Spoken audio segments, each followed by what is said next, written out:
Some news around baseball that potentially sets up future news for the Chicago Cubs, because as of today, Justin Turner, who the Cubs were reportedly linked to multiple times throughout the offseason. Now, as we learned from Jed at CubsCon, take that with a pound of salt. We don't know how accurate that might be.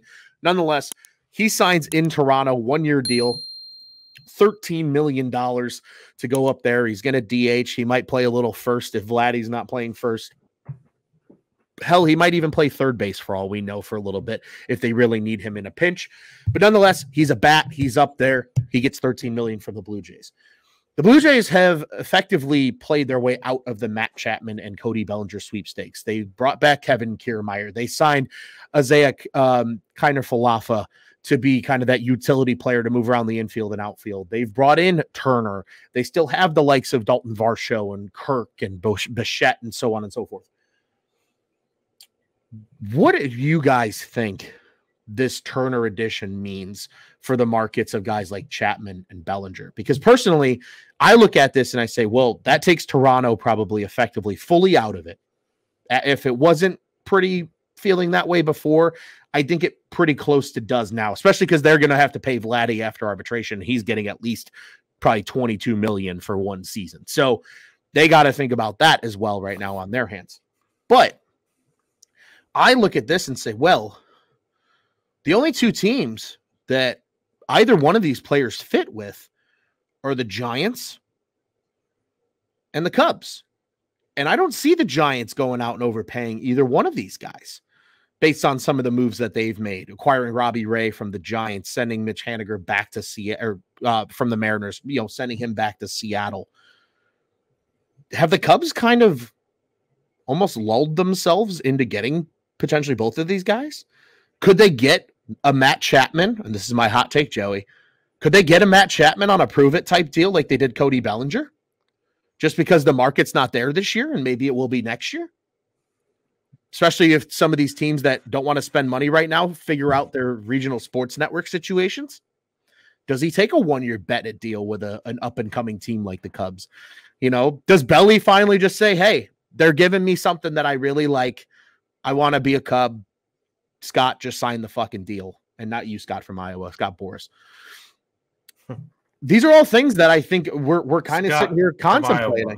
Yeah, Scott, get the deal done, Scott. What are we doing? Hey, speaking of Scott tweeted me earlier today with an interesting idea. He was like, maybe they're working out like a double deal with both Belly and Chapman.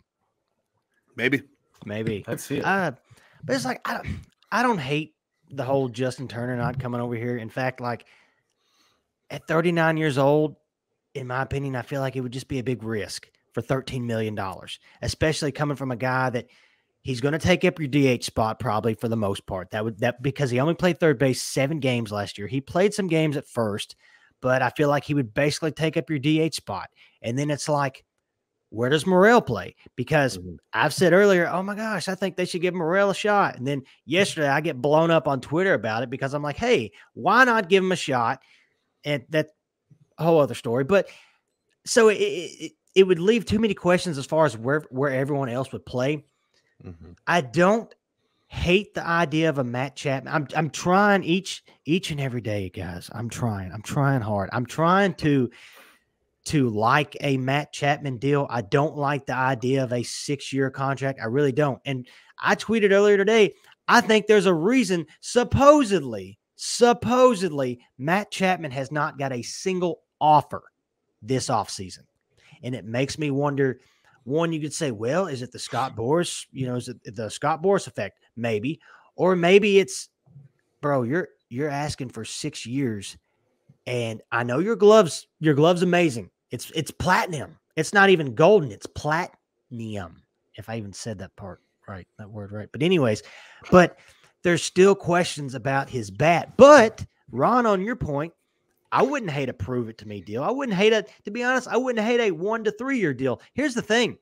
Matt Chapman had a better season this year than Cody Bellinger had going into free agent the year before last.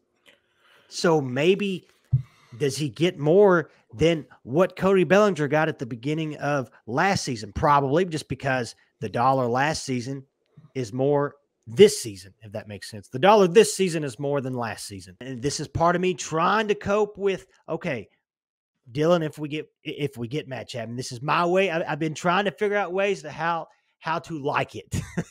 But last season, if he played all his games in NL Central ballparks, he would have crushed, like, as far as home runs. If he played in Cincinnati alone, I know you don't play all your games in one park, but if he would have played all his games in Cincinnati, 36 home runs. Wrigley Field still would have been 16. Milwaukee would have been 28. And I believe Pittsburgh may have been close to 20, but it goes to show maybe a change of scenery, maybe a change of leagues.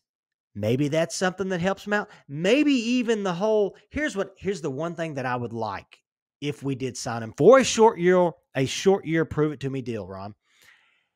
I would really like that rivalry of who's the better third baseman in the Central. Is it Arenado or is it Chapman? If you look at Arenado's slash line from last year, it's pretty close to what Chapman's slash line was last year as well. Now, I get it. He had more home runs. He had more RBIs, but just as far as the slash, pretty close. And I haven't looked at Arenado's baseball savant as far as like his everything that's in the red. But I'd have to say it's not that much higher than Matt Chapman's. So I wouldn't hate it. I just don't want to overpay for a guy that we know with Bellinger, he's going to get overpaid. But we know what we had with him last year. He's comfortable here. I feel like San Francisco, I'm sorry, it wouldn't shock me at all if San Francisco overpaid for Matt Chapman. It really wouldn't. They've missed out on everybody. They're like, screw it. We'll give the bag to Matt Chapman and just hope it happens. But to agree with you, Ron, I wouldn't mind it just as long as the years are right. Absolutely. Joey, before you add on, I want to show a couple of comments here from the section. Jeremiah says Chapman's upgraded versus every option the Cubs currently have at third base. He goes on to add Cabrian Hayes in there, but unfortunately, Cabrian Hayes would cost an arm, a leg, my right arm, Joey's left arm, and Tyler's right foot to make a trade happen. And then Scott a little bit earlier saying, seeing tweets, Scott Boras is pissed off the Yankees in regards to Blake Snell. They are moving on from him. So, yeah, I mean, eventually, Boras might burn bridges with some of these teams this year because they're just not willing to do these outrageous things. And I think largely some of that is related to the RSNs. I think there's so many teams that are sitting out here that are going, look, we can't pay that. And then the teams that can pay it are like, why should we? There's no demand for the player because of the money. So he's going to get what we effectively dictate because that's how the market's playing out. Joey, additional thoughts on the situation at hand with guys like Chapman and Bellinger? Yeah. So Tyler, I'm going to make you feel a little bit better. You're talking yourself into this. I'm trying. I'm trying. Convince me more, Joey. Help me. Help me, Joey.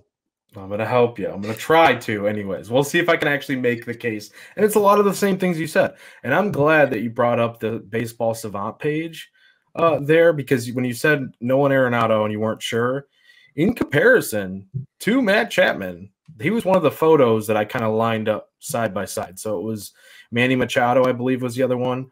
And I think it was Arenado was the other one. And Chapman really comes out superior or right there, if not better, in a lot of these categories. Now, the one area, or like a lot of the areas that you can see, this is my thing with Chapman. So the median projections right now are showing 5 years, 115 million, right? That's the contract. What's that? 23 million a season. Suppose, like, from what I'm kind of gathering, he kind of wants 6 years. I don't know how comfortable I feel with the Cubs also giving him 6 years. Now, he's not like he's old. He's still pretty young.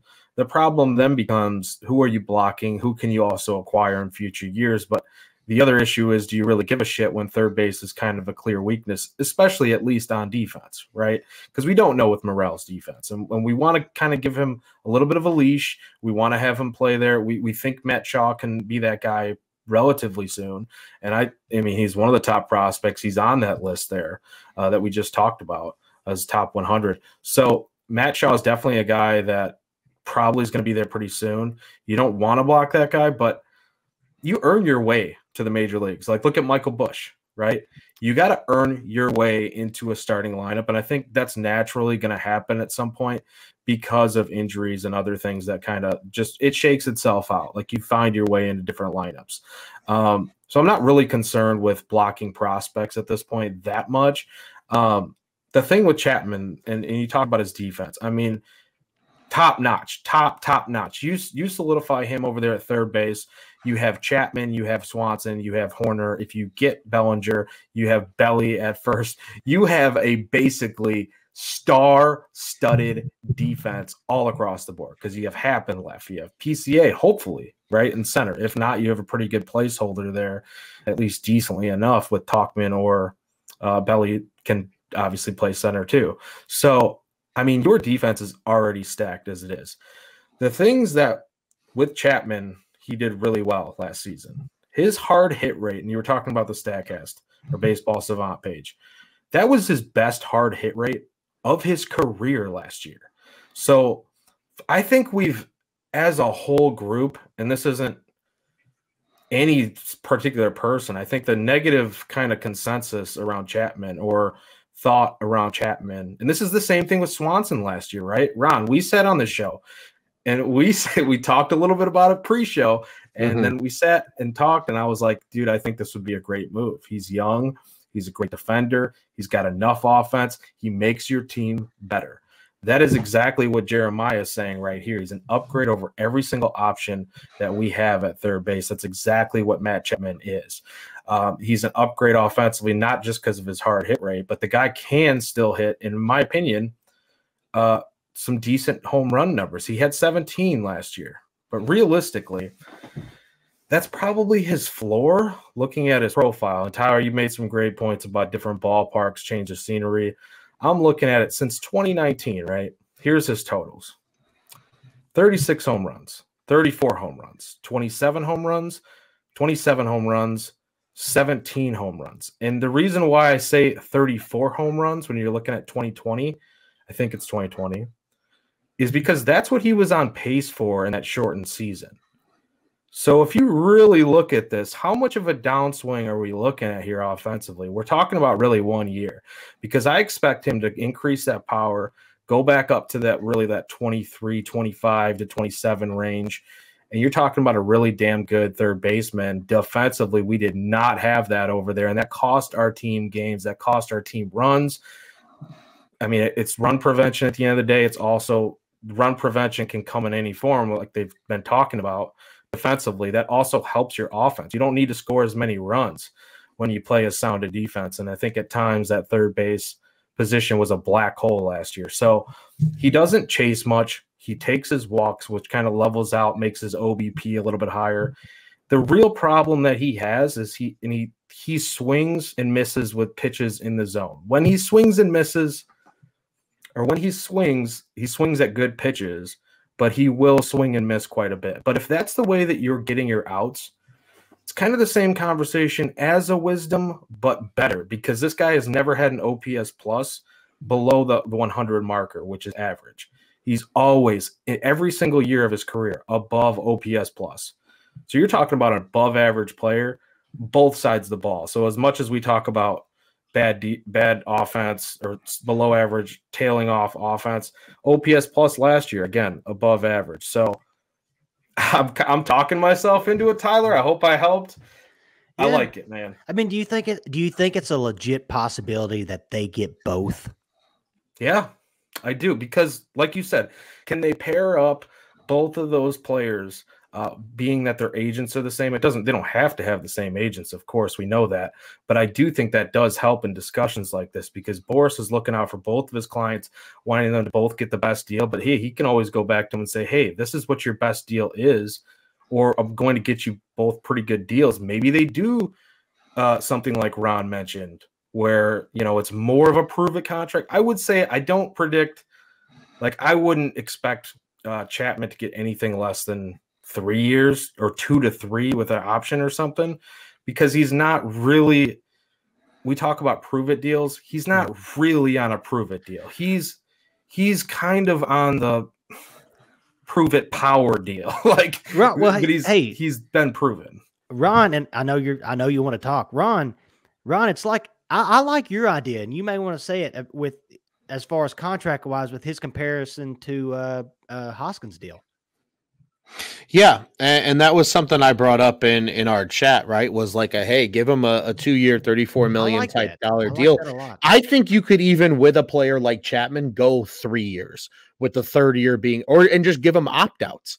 Yeah. The Cubs have shown they're willing to get creative with contracts, right? We've seen it in the Imanaga deal, we've seen it in the Neris deal. If I'm Jed, I do that for both players. I go to Cody and say, look, man, we'll give you the money. We'll give you a solid amount of money. We'll give you maybe 180 million over 6 or 7 seasons, probably 6 more than 7. But after year 3, we'll build in an opt-out for you. You can hit free agency again at the prime age of 31 and go get another contract if you don't want to be in Chicago. And it gives the Cubs an out too, potentially, because if he's like, hey, I want to go get paid, and the Cubs are like, okay, well, Kevin Alcantara is ready to be a superstar. Yeah. They can do it. In addition, you could do the same thing with a guy like Matt Chapman, right? Where you could say, look, Matt, you are guaranteed 3 years. You're guaranteed 3 years at, let's just say $18 million. I think paying him over 20 is not worth it personally, but let's say he gets 18. Maybe he does get 20. Who the hell knows? If you can then say, look, we'll build in maybe a mutual option for year 4 and a team option for year 5. And if there's your 5-year contract that you're willing to get, maybe then there's even if we get all the way to a 6th year, we'll give you a player option, because if you're still producing at that age, that's great. You know, you can build in ways to get creative in the contracts. And Jed has very clearly shown it. The Shota Imanaga deal is one of the most complex contracts in baseball that's been signed this season.